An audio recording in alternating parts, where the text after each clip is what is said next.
Machines can become everything that you are. We can build machines which are intuitive in nature. You will find that you will be speechless about life. Consciousness is the essence of life. Some people are saying we will build consciousness into a machine.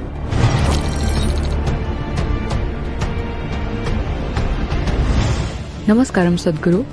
Experts say that human intuitions are essentially biochemical responses of our body. If that is so, an artificial intelligence can be powered to recreate human emotions. Are human intuitions truly biochemical algorithms, or are they something more profound? Whoa. Well, does human intelligence have something to do with biochemical activity that's happening in our system? Absolutely. Well, when you know today that you being mentally balanced or imbalanced, you being stable or unstable, you being clear or unclear in your mind, has a chemical basis to it, or even you being happy or unhappy, loving or not loving, joyful or miserable, all has chemical basis. One way to understand this is, it is all a question of intelligence. Right now, as you sit here, or wherever you sit, whether you make this experience of sitting here beautiful or ugly is a matter of intelligence, and it is also a matter of chemistry. They are not different. It is completely wrong to understand intelligence as thought. Thought is just one small expression of intelligence. This is a folly that modern societies have made because the modern education system has made people believe that thought is the only form of intelligence. If thought is the only form of intelligence, you will naturally understand that accumulation of data, analyzing data and projecting this data according to your analysis is intelligence. Well, this is a process that any machine can do. This you're beginning to understand now, that even the most complex thought that you think is phenomenal, today your computer can do it without effort.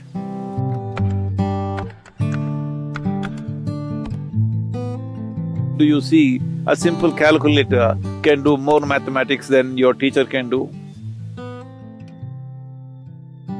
Your computer can do much more mathematics than any mathematician can do. So, obviously, what you thought is a very difficult intellectual process is being processed by a machine far more easily than you can imagine. Now, people argue, but mathematics is one thing, literature is a different thing, music is a different thing. Well, I'm telling you, whether it's literature or music, which are considered more, outpouring of human heart, even this can be done by a machine. Well, we've still not built machines good enough to do that maybe, but you will see in the next 25, 50 years' time, maybe, I don't know how long, but it will inevitably happen, you can't make out. Or probably it will be more perfect. So, this about intuition. First thing to understand about intuition is not a different level of intelligence. Intuition is just simply a different level of computing. That is, let us say, let me make it very simplistic for you, just for the sake of understanding. Right now, Let's say you had a child or you had an infant who has grown up just inside a room, never seen outside. Suddenly you bring him out and show him this tree. You know what he's doing? He's gathering data, color, form, the way it moves, the way it is. He's just taking up data through his sense organs. Let him watch this tree for a few minutes. Let's say he has grown up after some time and you ask him to, let's say, depict a tree, most probably he will depict it nearly 90% right. But now the process of assimilating the tree in his mind is not logical. He is not saying the leaf is 5 centimeters by 7 centimeters, the color is this kind of green, which is a combination of that, that and that. No, there is no logical assimilation, it's intuitive. Simply just like that, the picture comes to his mind. Because all the data is there, processed, and jumps all the steps of 1, 2, 3, 4 and just gets there. So intuition is just that your computing is in such a way that you don't go through the logical process every time.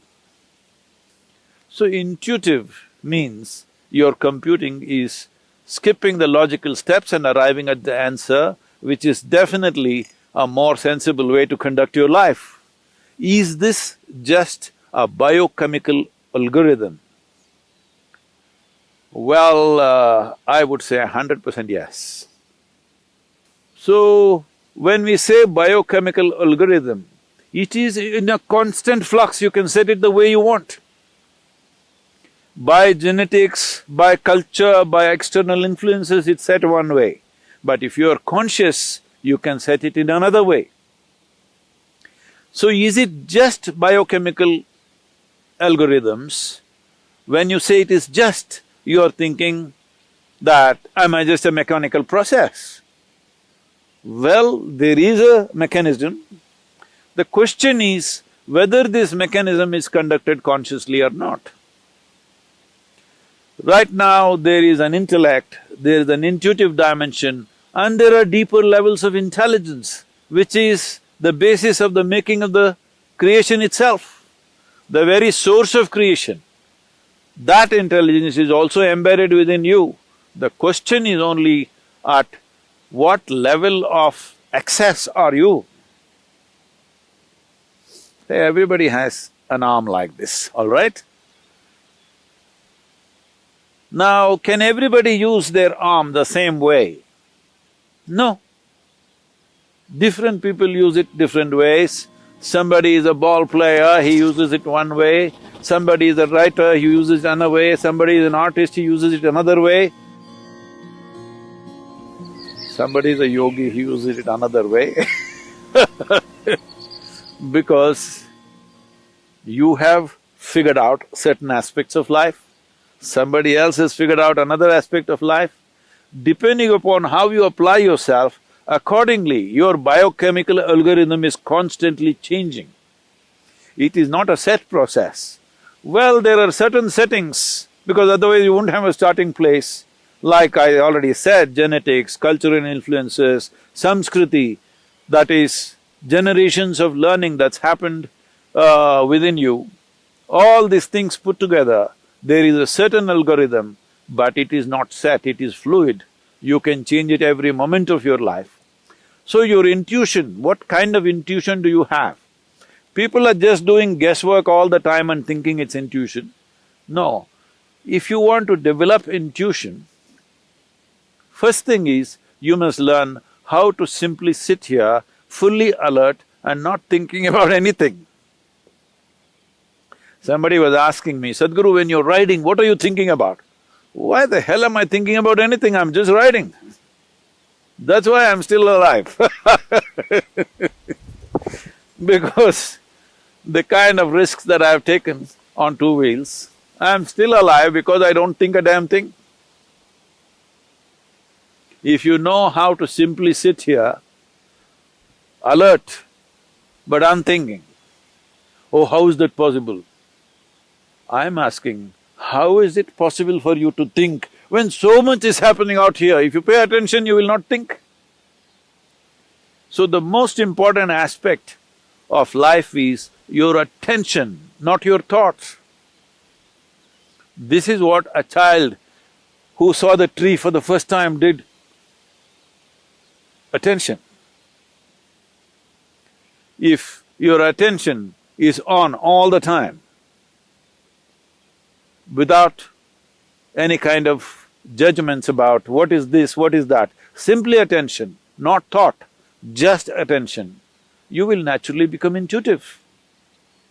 Human attention can open up any door in the universe, but the attention should become free from judgmental process. That means, from the limited data that you've gathered, you should not go on judging everything around you. Because even if you think you know everything, the data that you have gathered is very, very limited. If you observe this tree for one whole year, the entire process of it dropping leaves and putting back new leaves and everything, still I'm telling you, you do not even know a small percentage of what the tree is. If you want to understand the biochemical algorithm of that tree, we do not know how long it will take for you to grasp that. So this is a much, much more complex mechanism than the tree. So definitely this, if you spend a lifetime paying attention to this, still what you know is very little. But if as you become more and more conscious, you determine the biochemical algorithms. That means you determine the nature of the experience. But now the question was, can we build machines like this? Yes, we can. As we can build machines which can do math for us, we can build machines which will write stories for us, we can build machines which will make music for us, we can build machines which are intuitive in nature. So, this is a very valid question. This is a question that needs to be looked at more profoundly than just talking about intuition or emotion. It needs to be looked at as a life process, because life process is such, there is no separation between intelligence, intuition, thought, beat of the heart, function of the liver, function of the kidney, or what the spleen is doing, what the brain is doing. There is no differentiation. It is one seamless function. To grasp it that way is most important. Only then you will know life, only then you will experience life to its fullest. Only then you will find that you will be speechless about life because there is no word. What is there? Is there a word? Is there a vocabulary to describe a phenomena like this? There is no word to describe what is life, what is it about. There is no conclusion. When there is no word, there is no conclusion. When there is no conclusion, there is no death. This is the way of liberation. I know you asked a simple question about whether machines can become like this or not. Machines can become everything that you are, can do everything that you can do, probably better than you. As you know, they are doing things better than you. Only thing is, they cannot become consciousness. Well, some people are saying we will build consciousness into a machine. That's not going to happen, because that's life. What you call as consciousness is the essence of life, that which cannot be described, for that which we don't have a word to say what it is, that which is that indescribable force which makes everything happen. That will not happen in a machine, 100%.